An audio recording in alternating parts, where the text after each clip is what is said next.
بعد. اللهم صل على محمد وآل محمد. اللهم صل على محمد وآل اللهم صل على محمد وآل محمد وعلى آله وصحبه ومن تبعهم بإحسان إلى يوم الدين.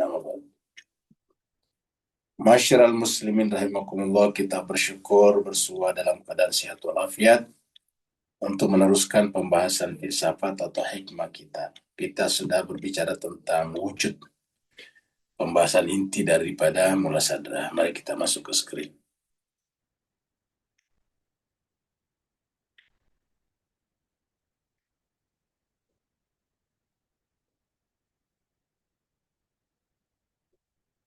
Ya, terakhir sampai di sini kita, tanggal 26 Juli tahun 25.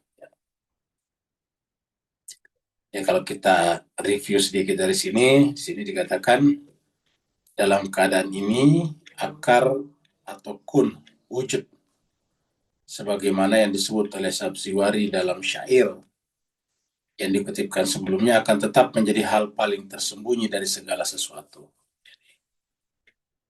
Karena akar ini tidak lain adalah wujud hakiki itu sendiri, yang tak seorang pun dapat mengetahuinya kecuali orang-orang yang wujud tercerai-berainya atau separatif eksistensinya sudah hilang dan menyatu dengan wujud hakiki tersebut. Jadi orang-orang yang wujud tercerai-berainya, separatif eksistensinya hilang. Apa maksudnya ini? Inilah yang dimaksud wala tamutunna illa wa antum muslimun. Jadi yang disebut dengan muslimun dalam bahasa Al-Quran itu adalah orang yang telah meniadakan, memfanakan wujud tercerai-berainya. Jadi sudah hilang, sudah menyatu ya, dalam tanda petik dengan wujud hakiki, dengan wajibul wujud tersebut. Ya, kalau bahasa lainnya disebut dengan sudah fana ke dalam kebakaan sang maha wujud. Itu yang terakhir kita bahas. Jadi agama datang adalah sebetulnya mengajari kita untuk menghilangkan dalam tanda petik ya, memfanakan wujud tercerai-berai kita sehingga kita kemudian menyatu dengan wujud hakiki tersebut. Itulah sebabnya kenapa sering kita menyaksikan ada orang yang kelihatannya rajin beragama tapi tetap saja secara kejiwaan bermasalah. Masih suka misalnya membenci, mendendam, dan sebagainya. Nah, itu penyebabnya karena beribadah tetapi tidak berhasil meleburkan wujud separatisnya ke dalam wujud kesatuan. Jadi dari separatis wujudnya tidak menyatu ke dalam unitinya, tidak bersatu. Nah, kalau bahasa agama tadi tidak fana, tidak menghilangkan. Nah, ketika itu tidak terjadi, tidak hilangnya wujud cerai-berai, ya berarti kita beribadah untuk menegaskan wujud cerai-berai kita. Ya, jadi kita menegaskan ini. Kita menegaskan diri kita sebagai saya beda dengan yang lain. Saya beda dengan yang lain. Bahkan saya beda dengan Tuhan. Seperti itu. Nah, itulah yang menyebabkan kenapa kita sering sekali menyaksikan ada orang yang kelihatannya secara lahiriah beragama, tetapi tidak ada sama sekali empati kemanusiaannya, misalnya seperti dalam kasus Gaza. Tidak ada misalnya semangat belajarnya yang cukup menggebu-gebu seperti itu. Dengan demikian realitas wujud, dalam aspeknya yang paling dalam adalah berlawanan dengan konsep wujud. Jadi realitas wujud dalam aspek yang paling dalam berlawanan dengan konsep wujud. Karena konsep itu kan di pikiran. Sedangkan kalau realitas di dalam fakta objektifnya, kejadian objektifnya, yaitu adalah realitas wujud itu adalah wujud sebagaimana wujud, ya, wujud kuah wujud namanya. Sedangkan konsep wujud itu adalah wujud yang dipahami oleh pikiran, namanya konsep wujud. Jadi kalau kita katakan wujud dipahami oleh konsep pikiran, karena kan berarti ada di sana dua, konsep pikiran dan wujud. Wujud yang dipahami pikiran, kamu gitu. Jadi ada pikiran di sana. Nah kalau realitas terlepas daripada apakah pikiran membahasnya atau tidak, dia tetap wujud. Namanya realitas wujud. Jadi realitas wujud itu tidak dipengaruhi oleh aspek-aspek eksternal. Dia adalah wujud sebagai wujud, wujud kuah wujud. Jadi berlawanan dengan konsep wujud jika pendekatan yang digunakan manusia adalah melalui metode umum pengetahuan. Yang pertama adalah sesuatu yang paling sulit dipahami. Yang kedua, ini yang pertama itu metode umum pengetahuan dan yang di atas ini. Yang pertama adalah sesuatu yang paling sulit dipahami, dan yang kedua adalah sesuatu yang paling jelas di antara yang lain. Pertama, paling sulit dipahami, dan yang kedua adalah sesuatu yang paling jelas di antara yang lain. Nah, jadi realitas wujud ini oleh sebagian besar orang paling susah dipahami. Sedangkan konsep wujud ini paling jelas di antara yang lain. Karena kalau konsep wujud ini kan di pikiran. Ya. Namun hubungan ini akan dianggap benar. Jadi kita lihat dulu di sini. Ya, kata-kata yang pertama di sini, ini mana yang pertama nih? Ini maksudnya adalah ya ini. Ya. Sedangkan yang kedua adalah ini. Jadi realitas wujud ini yang pertama, konsep wujud yang kedua. Ya. Jadi yang pertama adalah sesuatu yang paling susah dipahami. Yang kedua adalah sesuatu yang paling jelas di antara yang lain. Ya, konsep. Karena seperti pembahasan kita tidak bisa mengatakan gelas ada kalau tidak ada konsep ada terlebih dahulu di dalam pikiran kita. Di konsep ada itu bukan hasil konsepsi sebetulnya. Ya, dia bukan hasil husuli. Ya, kita sudah sampaikan sebelumnya, dia sifatnya huduri, dia sifatnya swabukti. Ya. Namun, hubungan ini akan dianggap benar hanya dari sudut pandang pengetahuan diskursif. Jadi ingat, hubungan ini akan dianggap benar hanya dari sudut pandang pengetahuan diskursif. Pengetahuan diskursif itu seperti pengetahuan filsafat, pengetahuan yang membutuhkan penjelasan, ya, pengetahuan diskursif. Dan cara persepsi manusia yang terjatuh, ini mana manusia yang terjatuh artinya fallen man. Ini terjemahan dari fallen man, ya, terhijab. Jadi sebetulnya disebut dengan fallen man di sini atau ke manusia yang terjatuh adalah orang yang jiwanya terhijab dari menyaksikan realitas wujud. Ya. Karena terhijab maka kelihatan menjadi sulit, paling sulit. Ya. Karena terhijab, dia ada tapi terhijab, itu realitas wujud. Ya. Dan realitas tidak berubah hanya karena terhijab ataukah tertutup dari yang lain. Bagi manusia spiritual yang mata hatinya ain qalb atau jizim idil terbuka melalui disiplin spiritual dan pertolongan Tuhan. Terbuka melalui disiplin spiritual dan pertolongan Tuhan. Ya. Jadi ingat, bagi manusia spiritual, ya, yang sulit tadi ini, terutama yang pertama, ya, bagi manusia spiritual, yang mengatakan yang tadi sulit ya ini. Yang pertama adalah sesuatu yang paling sulit. Nah, tetapi menjadi kelihatan gampang apabila yang bersangkutan menjadi manusia spiritual. Apa itu manusia spiritual? Yaitu orang yang mata hatinya, bukan mata kepalanya, mata hatinya ainul qalb. Ya.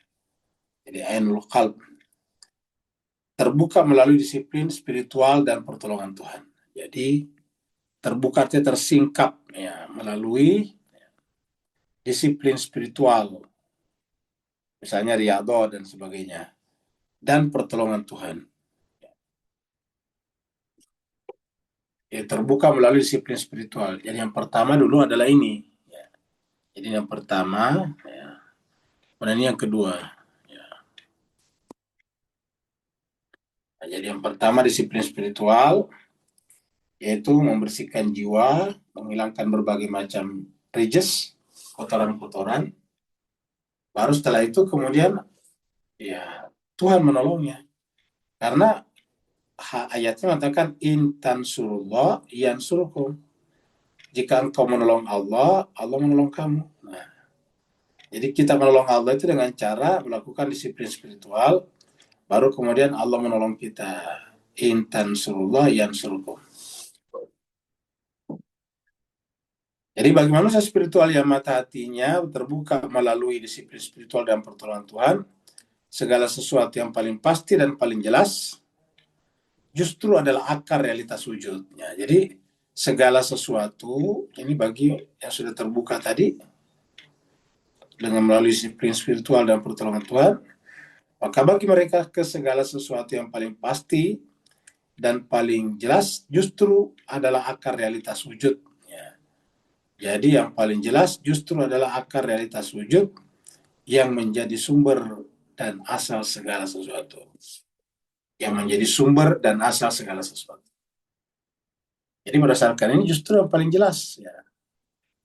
Jadi sesuatu yang paling pasti dan paling jelas. Jadi yang kita anggap tadi susah di sini, paling susah dipahami. Tapi kalau kita melakukan disiplin spiritual dan Tuhan menghadirkan dirinya di sana melalui pertolongannya, maka kemudian ya sesuatu yang paling pasti.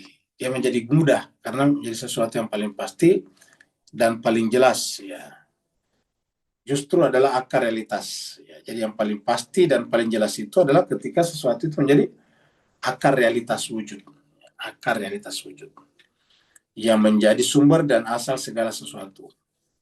Yang di hadapannya semua keterbuktian konsep-konsep mental menjadi tak bermakna. Jadi keterbuktian konsep mental itu artinya diskursif. Konsep mental itu artinya uhusuli, ya, menjadi tak bermakna. Jadi kalau orang sudah bisa tembus mukasyafah, sehingga pengetahuannya tentang realitas tadi, tentang realitas wujud, itu datang secara huduri, nah maka pada saat itulah kemudian tersadari, ya, bahwa itulah yang paling mudah sebetulnya. Kenapa? Karena ya dia adalah merupakan sumber dan asal segala sesuatu yang di hadapannya semua keterbuktian konsep-konsep mental menjadi tak bermakna.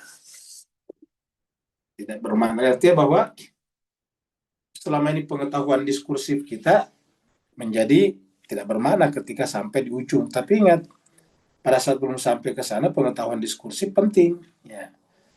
Jadi ibaratnya gini, kalau kita sudah sampai di lantai 2, tangga sudah tidak dibutuhkan lagi. Ya.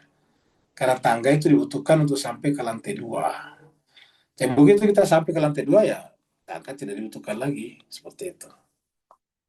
Kalau kita mengasumsikan diri kita pengen naik terus ke atas, lantai 7 misalnya, dan tidak mau turun lagi, ya asumsinya bahwa kita pakai tangga itu hanya untuk naik ke level berikutnya. Setelah itu, tangganya mungkin kita rebahkan, kita simpan.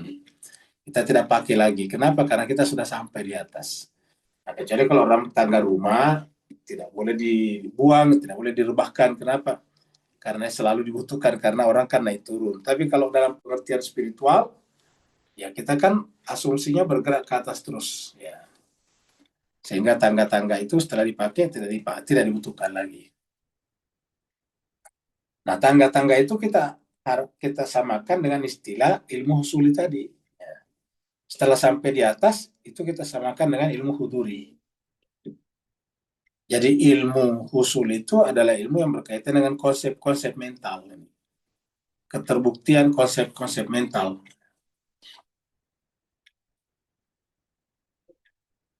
Ya, kalau kita sudah sampai di atas, ya keterbuktian konsep-konsep mental menjadi tak bermakna lagi. Ya. Kalau sudah sampai lantai 2, ya tangga tak bermakna lagi. Tangga bermakna ketika kita masih ada di lantai bawah. Saya bukan hanya bermakna, sangat penting. Mula sadra benar-benar menyadari hubungan yang berkebalikan ini dalam hal penyaksian spiritual. Mula sadra benar-benar menyadari hubungan yang berkebalikan ini dalam hal penyaksian spiritual. Jadi ingat, spiritual. Ini kata-kata berkebalikan ini ya. Berkebalikan. Kenapa berkebalikan? Ini tadi di atas. Ketika kita belum sampai pada tingkat disiplin spiritual dan pertolongan Tuhan, justru ini yang paling susah tadi nih. Yang pertama ini adalah yang paling susah. Ya. Ini justru yang paling gampang. Dan begitu kita sudah sampai pada tingkat mukasyafah, justru ini yang paling gampang, ini susah. Terbalik. Terjadi berkebalikan. Jadi Mullah Sadra benar-benar menyadari hubungan yang berkebalikan ini dalam hal penyaksian spiritual. Jadi kata kuncinya di sini adalah penyaksian spiritual. Penyaksian itu ingat huduri Pak, Bapak Ibu sekalian. Dia bukan husuli. Kalau dia konsep mental itu huduri. Ya, jadi kita lihat.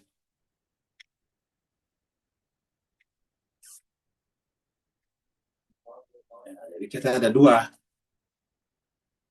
Ada pertama adalah konsep mental. Ya. Kemudian ada penyaksian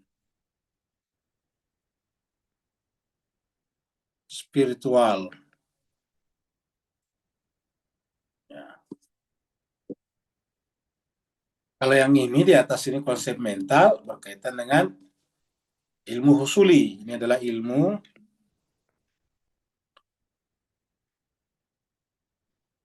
husuli. Ya, ilmu husuli itu ilmu yang dipelajari seperti kita sekarang belajar filsafat husuli. Di konsep itu ilmu husuli. Ya. Ilmu yang berkaitan dengan pelajaran-pelajaran. Ya. Hasil, ingat kata hasil dipelajari. Yang kedua, penyaksian spiritual itu adalah ilmu huduri. Ya. Ilmu huduri. Ya ini. Ilmu huduri. Jadi husuli dan huduri. Nah, tadinya ini yang paling apa namanya memahami realitas itu paling berat ketika kita belum sampai di sini. Jadi realitas sujud itu berat ketika tools yang dipakai atau alat yang dipakai ini konsep mental, ilmu husuli. Ya. Tetapi ketika kita menggunakan huduri, maka justru realitas sujud itu paling gampang dipahami. Ya. Tapi harus ada penyaksian spiritual, yaitu musyahadah. Dan ini ilmunya adalah huduri. Ya. Yang kita sampaikan juga sekalian bagi mereka yang baru bergabung, ilmu usul itu ilmu yang kita menggunakan perantara, guru kah, buku kah, atau sumber-sumber lain. Atau kita melihat alam baru kita pikirkan itu pun adalah perantara namanya. Misalnya Sir Isaac Newton menemukan adanya gravitasi kayak gitu. Itu melalui buah apel yang jatuh, melalui buah apel yang jatuh. Nah, buah apel yang jatuh kan adalah proses yang terjadi di depan kita. Ya, yang menangkap itu adalah mental kita. Ya, itu husuli juga namanya. Kenapa? Melalui, ingat, kita belajar dengan perantara apel ya, yang jatuh ke bumi. Sehingga kemudian dikonsepsi. Ya, menjadilah dia pengetahuan mental, konsep mental.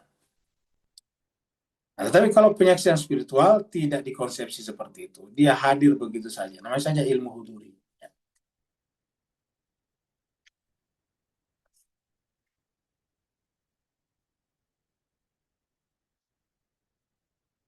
Oleh karena itu, dia menyinggungnya, dia di sini maksudnya saya Nasr ya. Dia menyinggungnya dalam beberapa bagian tulisannya, yaitu saya Nasr. Namun karena hikmah muta'aliyah, ini maksudnya dianya di sini adalah Mullah Sadra ya, bukan Hussein Nasr. Jadi Hussein Nasr mengatakan bahwa dia Mullah Sadra menyinggung masalah ini di dalam beberapa bagian tulisannya. Namun maksudnya beberapa bagian tulisannya itu bisa dalam satu judul seperti Al-Hikmah Muta'aliyah ini, atau bisa juga dalam buku yang berbeda-beda. Namun karena hikmah muta'aliyahnya berfungsi untuk membimbing pikiran, ingat, membimbing pikiran yang lekas mengerti menuju pintu-pintu penyaksian spiritual dan pengalaman tentang realitas wujud. Nah, dia. Ya, jadi kita lihat tadi di sini Ya, jadi hikmah muta'aliyah berfungsi untuk membimbing pikiran yang lekas mengerti. Menuju kemana? Pintu-pintu penyaksian. Menuju kepada pintu-pintu penyaksian spiritual dan pengalaman tentang realitas wujud. Ya, realitas wujud tadi nih. Yang pertama tadi sini realitas wujud. Ya, realitas wujud. Jadi realitas wujud bisa kita pahami melalui penyaksian spiritual. Maka Mula Sadra memulai penjelasannya dengan perbedaan antara konsep wujud dan keswabuktian. Ya. Perbedaan antara konsep wujud ya, dan keswabuktian. Ya. Jadi konsep wujud dan keswabuktian wujud. Ya. Kalau konsep wujud itu dikonsepsi oleh pikiran, ingat kalau namanya konsep. Kalau swabukti itu tidak perlu dibuktikan karena terbukti dengan sendirinya. Swabukti itu terbukti dengan sendirinya. Ya. Jadi dia adalah self-proven, terbukti dengan sendirinya. Jadi ini yang disebut dengan badihi. Ya. Lawannya adalah iktisabi. Iktisabi itu adalah yang husuli tadi. Ini biasa disebut dengan juga iktisabi. Kalau ini adalah huduri. Apa namanya? Badihi. Ya, badihi. Aksiomatik. Kalau ini adalah harus dipelajari. Ya. Tujuan akhirnya adalah untuk membimbing manusia menuju tingkatan di mana dia mampu mencapai penyaksian realitas wujud. Tujuan akhirnya adalah untuk membimbing manusia menuju tingkatan di mana dia mampu mencapai penyaksian realitas wujud yang mentransformasi hal yang paling tersembunyi menjadi hal yang paling nyata. Ya. Jadi ujung-ujungnya adalah membimbing manusia menuju tingkatan pencapaian penyaksian. Ya, jadi ingat kata-kata ini, jemaah sekalian, tujuan akhir ya. Tujuan akhirnya adalah membimbing manusia menuju ke tingkatan di mana dia mampu mencapai penyaksian realitas wujud. Ya, jadi penyaksian realitas wujud ini. Nanti kita sebut di sini warna kuning realitas wujud.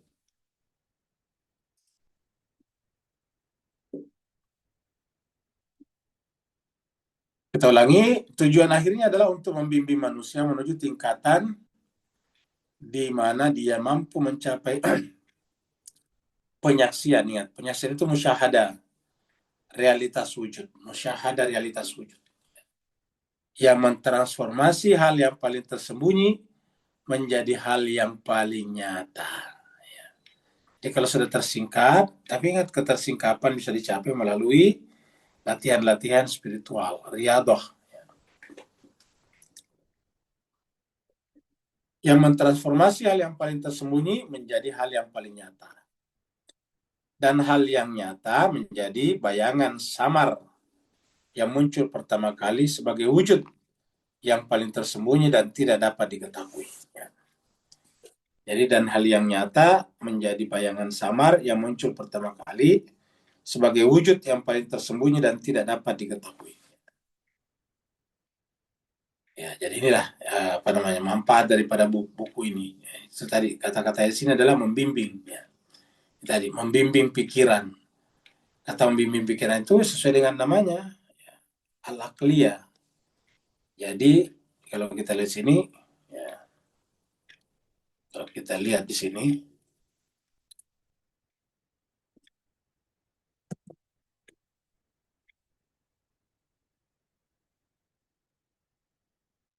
ada bukunya di sini. Ya. Ini ada bukunya. Kalau kita lihat ini buku aslinya ini tulisannya di sini adalah Al-Hikmah, ini Al-Hikmah Al-Muta'aliyah fil Asfar Al-Aqliyah Al-Arba'ah.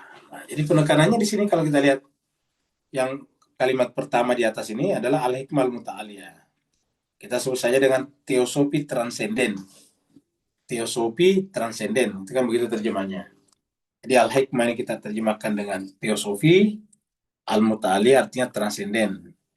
Ya, jadi teosofi transenden atau kal-hikmah muta'ali itu apa? Transendennya di mana? Fil asfar. Asfar itu bentuk jamak dari safar. Ya, safar itu perjalanan.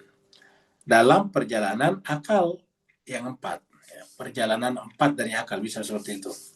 Jadi fil asfar al-aqliyah al-arba'ah. Dalam perjalanan akal yang empat. Maksudnya bukan akalnya empat, tapi perjalanan empat akal di sini. Ya, kita sudah terangkan dari makhluk kepada al-haq, kemudian di dalam al-haq ya, berputar-putar bersama dengan al-haq. Kemudian turun lagi ke bawah, yang ketiga minal haq ilal khalq ma'al haq. Ya. Yang terakhir yang keempat adalah fil haq ma'al fil khalq ma'al haq. Ya, makanya penekanannya pada akal di sini. Jadi jemaah sekalian, kita ketahui bahwa ini adalah penekanannya pada akal. Ini tulisannya al-aqliyah. Jadi al-hikmah al-muta'aliyah fil asfaril fil asfar al-aqliyah al-arbah. Empat jalan akal. Nah, jadi itu adalah apa namanya judul asli bukunya.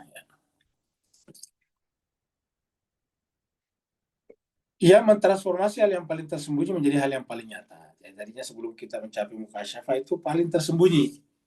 Dan setelah kita melewati masa-masa mukasyafah, maka kalau istilah tadi di atas meleburkan wujud-wujud terpisah-pisahnya, maka yang tadinya tersembunyi menjadi paling nyata. Ya, jadi yang paling tersembunyi menjadi yang paling nyata. Ya.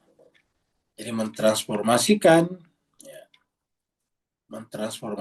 yang paling tersembunyi, menjadi yang paling nyata. Hari ini paling menarik mas kalian, paling tersembunyi menjadi paling nyata. Dan hal yang nyata menjadi bayangan, dan hal yang nyata ini menjadi bayangan samar yang muncul pertama kali sebagai wujud yang paling tersembunyi dan tak dapat diketahui. Jadi tadinya paling tersembunyi dan tak dapat diketahui, berubah menjadi paling nyata. Nah, itulah pentingnya riyadhah tadi, riyadhah rohani. Karena dengan riyadhah kita bisa melakukan latihan-latihan. Salah satu doktrin penting Mullah Sadra adalah gradasi wujud. Salah satu doktrin penting Mullah Sadra adalah gradasi wujud. Ini sangat terkenal. Yang disebut dengan tashkik al-wujud. Tashkikul wujud. Ini termasuk ajaran Mullah Sadra yang penting. Itu gradasi wujud atau tashkik al-wujud. Nah, gradasi wujud atau tashkik al-wujud. Doktrin ini didasarkan pada suatu pandangan bahwa wujud Bing. Jadi kita ulangi lagi, gradasi wujud itu maksudnya bergradasi ya. Seperti warna itu kan bergradasi, cahaya bergradasi. Jadi cahaya itu bergradasi dari yang paling terang menuju kepada yang paling redup, begitu seterusnya. Ya. Nah, penciptaan juga seperti itu. Yang paling terang ya tentu dirinya, baru berikutnya. Berarti kalau dirinya setelah itu adalah ciptaan terbaiknya, baru berikutnya begitulah. Bergradasi turun sampai yang terakhir adalah kegelapan. Jadi kita lagi salah satu doktrin penting Mullah Sadra, doktrin ajaran penting Mullah Sadra adalah gradasi wujud atau tashkik al-wujud. Tashkik itu artinya gradasi, al-wujud ya wujud. Terhadap gradasi wujud. Doktrin ini didasarkan pada suatu pandangan bahwa wujud atau being memiliki tingkatan realitas ya, yang berbeda-beda dan melingkupi bukan hanya realitas wujud, tetapi bahkan konsep wujud yang termasuk bentuk partikular dari wujud yang disebut wujud mental, wujud zihni. Jadi artinya apa? Ya, konsep pengetahuan kita yang ada dalam pikiran pun mengetahui bahwa memang itu wujud bergradasi. Wujud bergradasi. Dan kalau kita untuk memahami bergradasi yang wujud ini gampang. Ya, Pertama, Tuhan pasti berbeda dengan roh. Kemudian roh pasti berbeda dengan malaikat. Kemudian malaikat pasti berbeda dengan jin. Jin berbeda dengan manusia. Manusia berbeda dengan tumbuhan, tumbuhan beda dengan betul. Nah, itu menunjukkan gradasi. Jadi kalau dari benda mati, dia bergradasi ke atas atau turun ke bawah, semakin menjadi banyak, ya kemudian yang satu itu menjadi banyak. Ya, tiba-tiba menjadi banyak. Akhirnya kemudian yang banyak itu semakin banyak, semakin redup. Nah, seperti itu. Jadi gradasi wujud namanya tashkik al-wujud. Doktrin dasarkan pada satu pandangan bahwa wujud atau being memiliki tingkatan realitas yang berbeda-beda dan melingkupi hanya realitas wujud, dan bukan hanya realitas wujud, tapi bahkan konsep wujud yang termasuk bentuk partikular tadi. Ya. Dari wujud yang disebut sebagai wujud mental. Jadi ini menarik kita kasih tanda bahwa wujud ini disebut dengan being di sini memiliki tingkatan realitas yang berbeda-beda dan melingkupi bukan hanya realitas wujud, tetapi bahkan konsep wujud yang termasuk bentuk partikular dari wujud yang disebut dengan wujud mental atau wujud ini.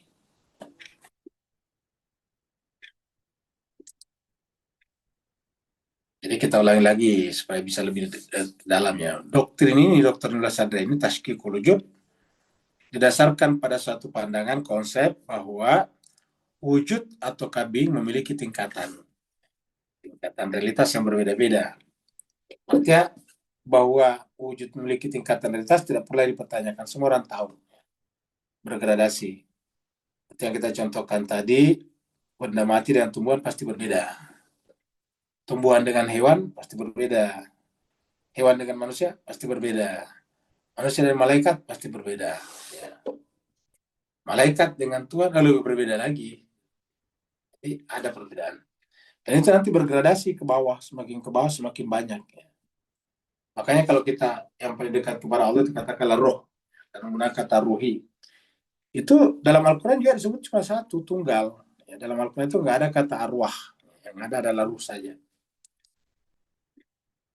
Baru turun ke bawah lagi, baru mulai malaikat menjadi beberapa. Doktrin ini dasarkan pada suatu pandangan bahwa wujud atau being memiliki tingkatan realitas yang berbeda-beda. Jadi ingat, memiliki tingkatan realitas yang berbeda-beda. Tergantung di tingkatan mana dia berada, nah seperti itulah. Jadi memiliki tingkatan realitas yang berbeda-beda dan melingkupi bukan hanya realitas wujud, tapi bahkan konsep wujud. Ya. Konsep wujud yang termasuk bentuk partikular, bentuk terpisah-pisah tadi, bagian-bagian, dari wujud yang disebut dengan wujud mental atau wujud az-zihni.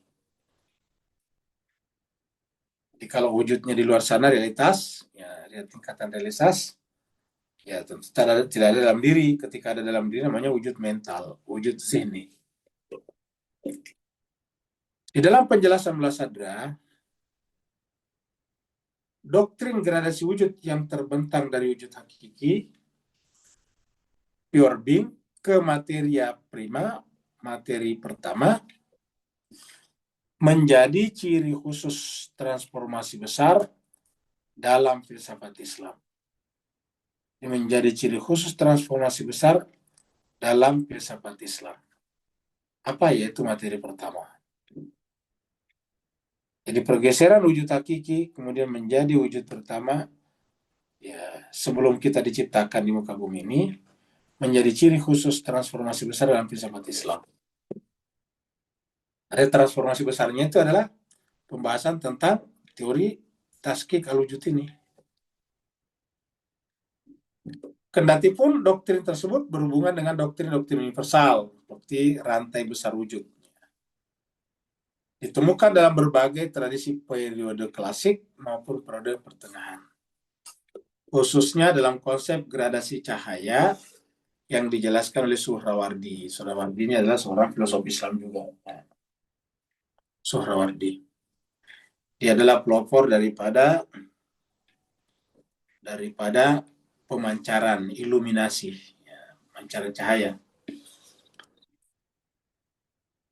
Mulla Sadra kemudian mengambil doktrin universal ini dan menjadikannya sebagai salah satu dasar teosofi transendennya. Jadi ingat, salah satu dasar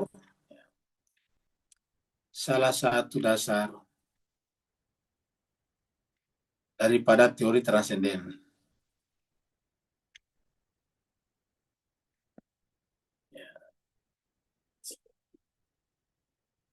Salah satu dasar daripada teosofi transenden. Teosofi transenden adalah hikmah muta'aliyah, seraya menginterpretasikannya dari sudut pandangnya yang khas tentang filosofi Perenis. Ini di bawah filosofi Perenis itu terkenal dulu tahun 90 80-an awal ini terkenal. Ini biasa diterjemahkan ke bahasa Indonesia dengan filsafat perennial. Jadi filsafat perennial biasa diterjemahkannya, ya.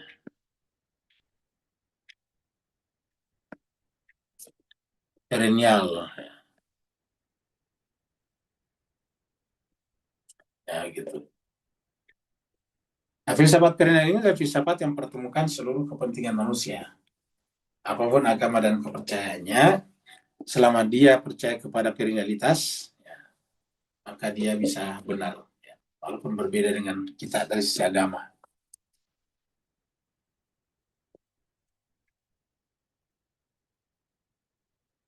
Gradasi analogi atau analogisitas, ya. Gradasi analogi yang tadi di atas ini, tashkik al-wujud, ya. Gradasi analogis atau analogisitas tashkik dalam mazhab Mullah Sadra diterjemahkan dalam pengertian bahwa suatu konsep universal tunggal, single universal, dapat diprediksi berdasarkan derajat dan ingkaran. Ya, berdasarkan derajat dan tingkatan maksudnya. Jadi, kita ulangi dari sini, gradasi analogis atau gradasi analogisitas dalam hal tashkik dalam mazhab Mullah Sadra diterjemahkan dalam pengertian bahwa sesuatu apapun sesuatu kita sebut saja kongres, konsep maksudnya, suatu konsep universal tunggal. Jadi suatu itu apa, konsep universal tunggal, single universal, dapat dipredikatkan predicable berdasarkan derajat dan tingkatan konsep partikularnya yang berbeda-beda. Jadi konsep partikular berbeda-beda sebagai konsekuensi lahir daripada tasykik al-wujud tadi. Ini kita lihat ada nomor 2, kita baca dulu nomor 2-nya di sini nih. Kita lihat di sini nomor 2.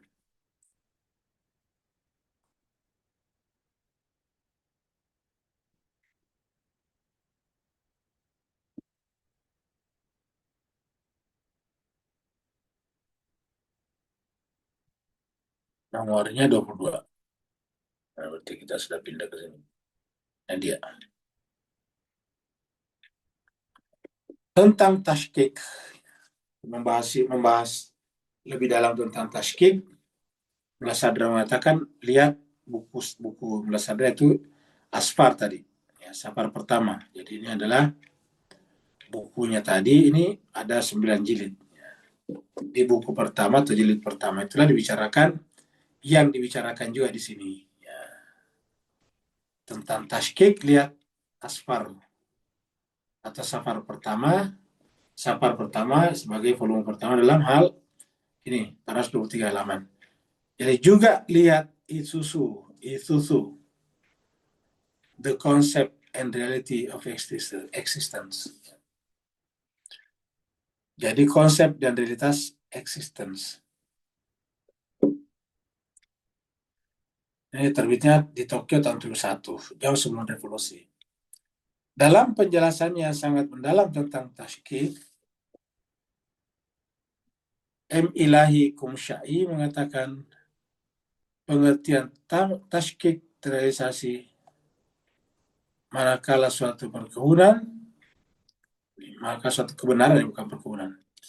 Pengertian taskik terrealisasi manakala suatu perkebenaran atau hakikah tunggal dapat diperikatkan pada partikular-partikularnya dalam derajat yang berbeda-beda. Ya. Ini bahasa Parsinya. Ya. Jadi pengertian taskik terrealisasi terlaksana manakala suatu kebenaran tunggal dapat dipredikatkan pada partikular-partikularnya. Artinya dalam deduksi itu semua yang ada dalam himpunan yang benar ya benar semua. Ya seperti itu kalau deduksi.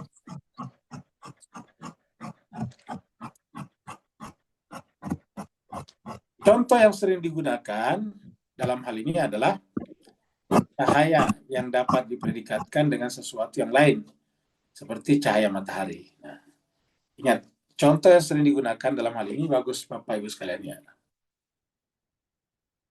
Contoh yang sering digunakan dalam hal ini adalah cahaya yang dapat dipredikatkan dengan sesuatu yang lain seperti cahaya matahari, cahaya lampu, dan cahaya lilin. Cahaya apa pembahasannya? Contoh yang sering digunakan dalam hal ini adalah cahaya yang dapat dipredikatkan dengan suatu seperti cahaya lilin. Artinya cahaya itu sebetulnya cuma satu.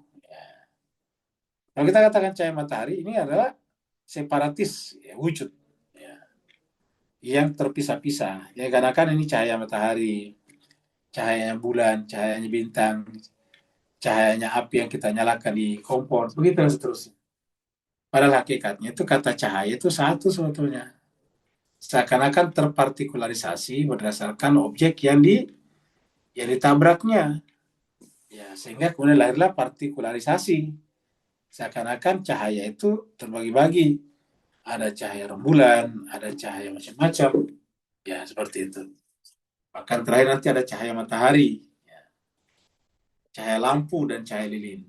Nah, semua itu sebetulnya kata matahari, lampu, dan lilin. Ya, ya kita lihat di sini dulu. Matahari, lampu, dan lilin. Nah, itulah sebetulnya yang mempartikularisasi. Ya, seperti contohnya di sini, pembahasan kita tempoh hari di sini ada. Ya, saya ada gambarnya di sini. Nah, ini dia. Nah, ya, kalau kita katakan ada kursi, ada daun, ada batu, ada ikan, ada buku, dan sebagainya, maka kita mengatakan kata-kata ada itu terpisah-pisah. Ya, seakan-akan terpisah-pisah. Karena kata ada kita gunakan untuk kursi, kata ada kita daun. Berarti kan ada itu banyak. Karena sebetulnya tidak, itu hanya adanya dari sini juga yang terpartikularisasi oleh bentuk partikular daripada benda ini. Ya, seperti itu. Ini adalah kursi. Dia mengalami partikularisasi ada ketika dikatakan ada kursi. Yang ada bukan hanya kursi, daun juga. Yang ada bukan hanya daun, benda-benda, tetapi juga yang kita tidak bisa menjawabnya secara instan. Jadi kursi, ada daun, ada batu, ada ikan, ada bulan. Hakikatnya adalah hanya sama. Ya, di atas ini sama.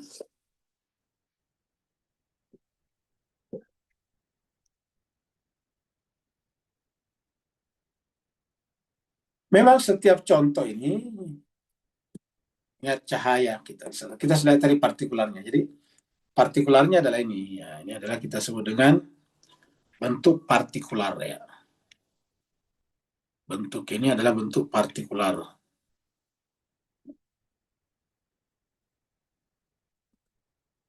Partikular. Ya, partikular. Nah, lalu di mana letak universalnya? Pada kata cahaya. Pada kata cahaya.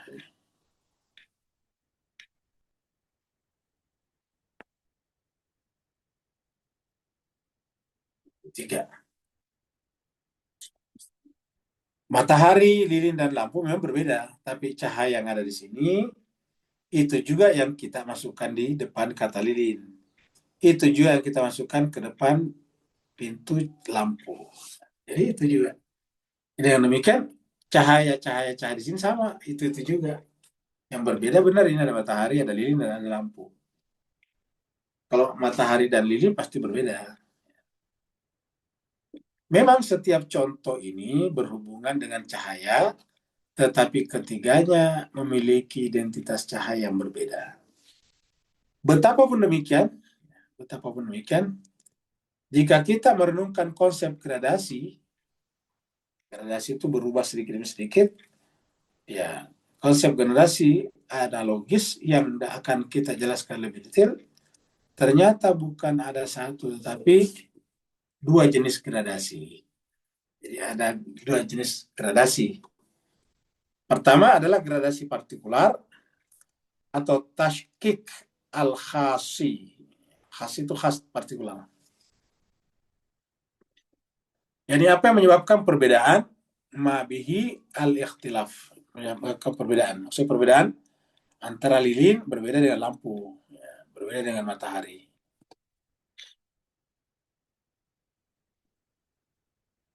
Gradasi partikular tashkik kasasi, yakni apa yang menyebabkan perbedaan mabihi al-ikhtilaf. Dalam beragam derajat sesuatu yang terlibat dalam gradasi adalah sama seperti derajat-derajat dan tingkatan-tingkatan ini berbagai kesamaan. Mabihi istirak, ya. Ada mabihi ikhtilaf, ada mabihi istirak.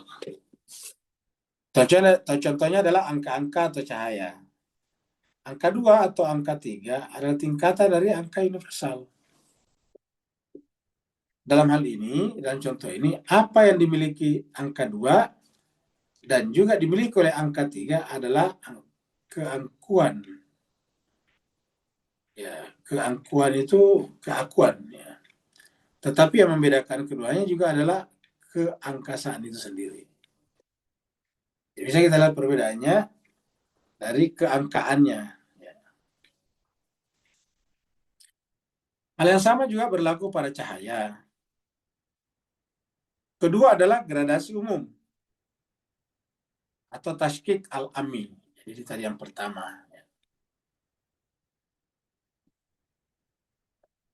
Jadi yang pertama tadi adalah ya, gradasi partikular. Ya. Gradasi atau tashkik khasi. Baru kemudian gradasi umum atau tashkik ami. Gradasi khusus dan gradasi umum. Jadi yang kedua adalah gradasi umum atau gradasi atau tashkik alami, yakni kesamaan yang dimiliki oleh beragam tingkatan. Kesamaan yang dimiliki oleh beragam tingkatan bukanlah apa yang memisahkan antara satu tingkatan dengan satu tingkatan lain tersebut. Ya. Dengan tingkatan yang lainnya, misalnya wujud Ibrahim dan Nabi Musa. Ibrahim dan Nabi Musa kan berbeda. Yang berbeda apa? Partikularnya tadi. Kalau dikaitkan dengan cahaya, ya, cahaya sama. Kesamaan dimiliki oleh kedua nabi ini adalah wujud. Sama-sama punya wujud, punya bodinya. Tetapi apa yang membedakan keduanya adalah waktu mereka diutus atau faktor-faktor lain.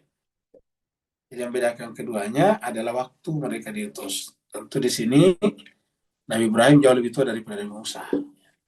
Nabi Musa adalah juga cucu dari Nabi Ibrahim melalui Nabi Yakub. Ya, Nabi Yakub ke bawah turun lagi nabi-nabi yang lain. Kesamaan yang dimiliki oleh kedua nabi ini adalah wujud. Tetapi apa yang membedakan keduanya adalah waktu. Waktu mereka diutus atau faktor-faktor lain. Bagus ya.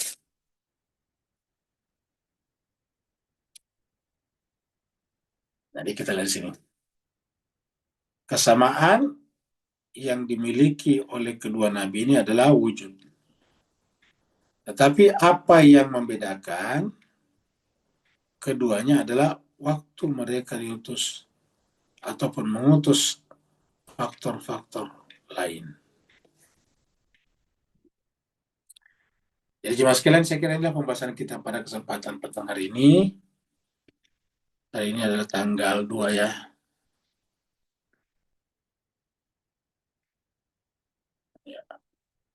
Yang mau bertanya dipersilakan.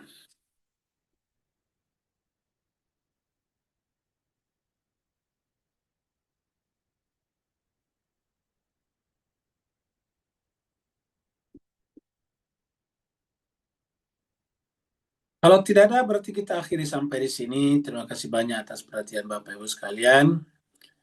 Mohon maaf atas segala kekurangan. Walafu minkum. Wassalamualaikum warahmatullahi taala wabarakatuh. Waalaikumsalam warahmatullahi Waalaikumsalam warahmatullahi Waalaikumsalam warahmatullahi wabarakatuh. wabarakatuh.